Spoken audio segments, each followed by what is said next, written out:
Ang palaka, ang galing niya matulog. Nakatihaya pa, nadilat ang mata, gising pala iyan.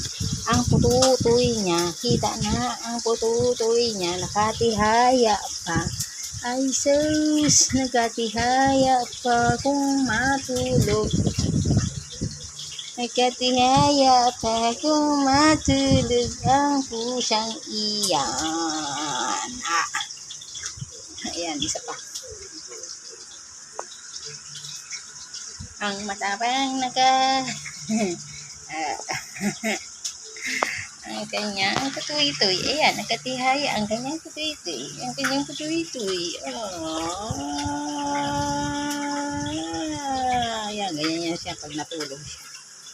Ayan. Ang palaka, ang